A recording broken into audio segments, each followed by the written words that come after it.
Vamos ver aqui o que o Charles Edson falou sobre a infância dele, né, no Inteligência Limitada.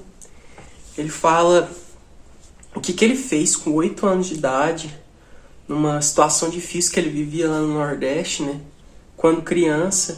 Os meios que ele usava para conseguir sobreviver e o que acabou dando uma ideia para ele de empreender mesmo, uma criança de 8 anos de idade. No nosso caso, criado na roça, minha função quando eu era moleque, minha função eu ia pra enxada ou eu ia matar bicho pra gente comer. É mesmo? É real. Lá vocês tem esse negócio?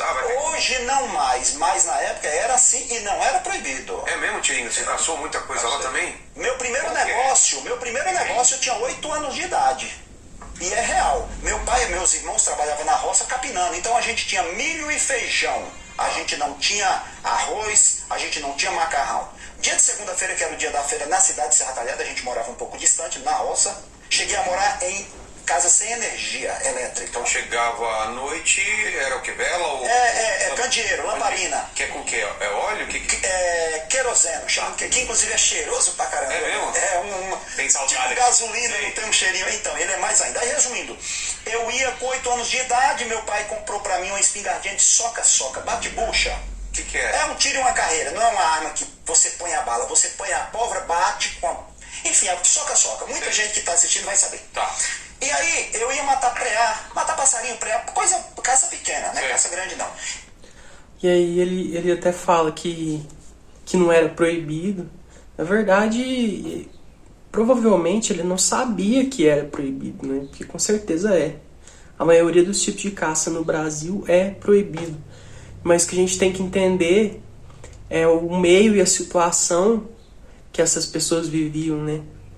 E era a única alternativa. A gente vive numa bolha, numa situação que a gente não percebe, realidades diferentes que a gente não conhece, né? Eu comecei a matar tanto bicho, armar a ratoeira, isso se chama forjo, arataca, cada região chama um nome. Pra pegar preá, põe na varedinha dele, no trieiro onde ele passa, e você põe aquele, faz um buraco no chão, o bicho passou em cima, tibungo, cai, fecha. Ah, é? Então eu fazia lá, meu pai me ajudava a fazer, né, nas horas vagas. E funcionava mesmo? Funcionava não, funciona. E eu comecei a fazer várias, eu andava muito, sempre fui dinâmico. Começou a pegar muito. Comecei a pegar tanto, a gente não tinha geladeira, não tinha energia, então colocava pra secar no arame com sal. Só que eu comecei a matar tanto que sobrava, a gente não dava avenção de comer tudo. Então ele caçava os preazinhos, que é aqueles roedorzinhos, né, do mato. Ele ficou tão esperto em fazer isso, em pegar os preá, que olha o que ele fazia. Quando acabava sobrando de tanta quantidade que ele conseguia pegar. Então na segunda-feira meu pai ia pra cidade pra comprar o básico. Um óleo, um sal, um alho, enfim, café. Pai, deixa eu ir pro senhor. Meu pai que me criou, eu sou adotivo. Meu pai que me criou. E aí ele, vamos, eu falei, eu queria levar um pouco desses bichos pra ver se eu vendo lá. Aí levei, inclusive numa lata de queroseno. É mesmo? Lata de queroseno limpa, claro. E aí levei. Cheguei num boteco lá perto da rodoviária, vendi, primeiro que eu cheguei o cara comprou tudo. Aí eu falei, na segunda-feira eu posso trazer mais? Ele falou, passa aqui. Passei. Quando eu cheguei lá, ele falou, você consegue mais? Eu levei a mesma quantidade, uma latinha de querosene, cheia de bichinho, rolinha, tudo que é bicho. Consigo. Tem um primo meu que tem um bar ali assim assado aqui embaixo que também queria. Eu 8 anos de idade, cara. Aí eu falei, beleza. Cheguei lá, a gente chama de Ribeira no lugar, né? No interiorzinho lá, uma casa aqui, outra lá, outra, né? Distante uma da outra. Saí na região contratando toda a molecada pra matar bicho pra mim. Então eu matava uma quantidade e eles matavam outra. E eu levava pra vender pros botecos. Agora eles que não escutam. E se escutar também, que cachaceiro não tem isso. Então ele com 8 anos de idade, ele conseguiu virar um especialista em caça, basicamente, né? Conseguia caçar essa variedade de animal, ia pra cidade, vendia pros bares.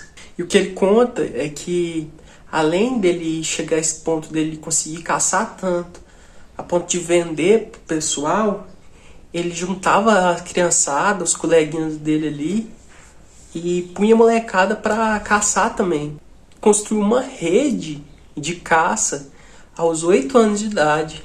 Teiu, camaleão, que é a iguana. E o que é? Teiu é um lagarto preto. Inclusive o Richard tem. Ah, é? A gente fez o vídeo lá com ele com um bichão lá que tem lá, que ele cria. Mas a gente tem, isso aí tem bastante lá nos interiores tudo. Tem bastante. Tem. Então a gente matava tudo isso para comer. E o Charles e o Tiringa, eles viveram uma realidade que muitos de nós a gente nem conhece e a gente não viveu. Por mais que muitos tenham passado dificuldades, o Nordeste, ele é uma realidade à parte, sabe? Falta muita coisa do básico na região Nordeste, como a chuva. A gente sabe da falta de água, mas a gente vê ali por notícias, mas é mais grave do que a gente imagina. Então ele conta que as estações do ano, como por exemplo aqui em Goiás, de onde eu sou, aqui chega na época de chuva, vai chover. Vai passar ali meses chovendo toda semana. Pelo menos alguns dias da semana vai chover. E tem pontos do Nordeste que não é assim. Que vira ano, entra ano, sai ano, e eles não conseguem ver chuva. Então é uma realidade realmente dura. Porque sem chuva perde a plantação, perde as criações, eles acabam perdendo um pouco que eles já têm. Então ele com 8 anos de idade, numa realidade dessa, de escassez, uma realidade difícil, uma realidade dura, ele achou meios, ele encontrou formas de se sobressair. Ele mesmo sendo uma criança, vivendo num meio muito difícil, onde faltou tudo, faltou o básico do básico do básico.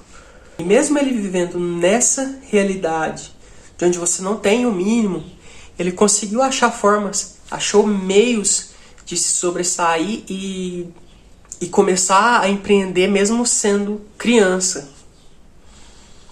Isso eu tenho certeza que despertou nele algo muito importante, muito grande de aprendizado e que ele deve ter levado para a vida dele inteira e que deve ajudar ele até hoje, depois de adulto. Então, com certeza é algo para a gente aprender, para a gente se inspirar. Às vezes a gente pensa que tá difícil, a gente não consegue achar uma luz no fim do túnel muitas vezes. Muitas pessoas estão aí numa situação muito difícil. E o real é que se a gente for pensar bem, é que a gente precisa de que uma ideia dê certo, sabe?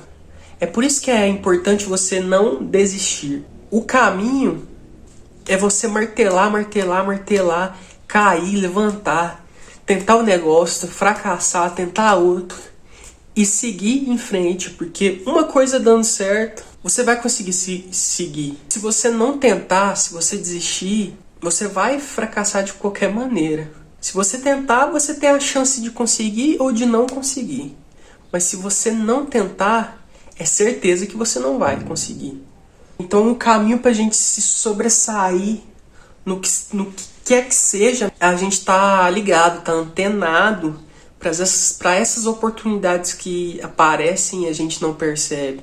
E que a gente acaba jogando fora por estar mais preocupado com as dificuldades, ao invés de estar ligado em perceber as oportunidades que estão aparecendo. E que às vezes aparece a gente, sem querer, acaba deixando passar por estar pensando demais do lado negativo da vida, que são os problemas, as dificuldades que a gente passa. Então se a gente tentar desligar esse lado ruim e ligar a nossa cabeça para as oportunidades boas que aparecem, a gente consegue vencer.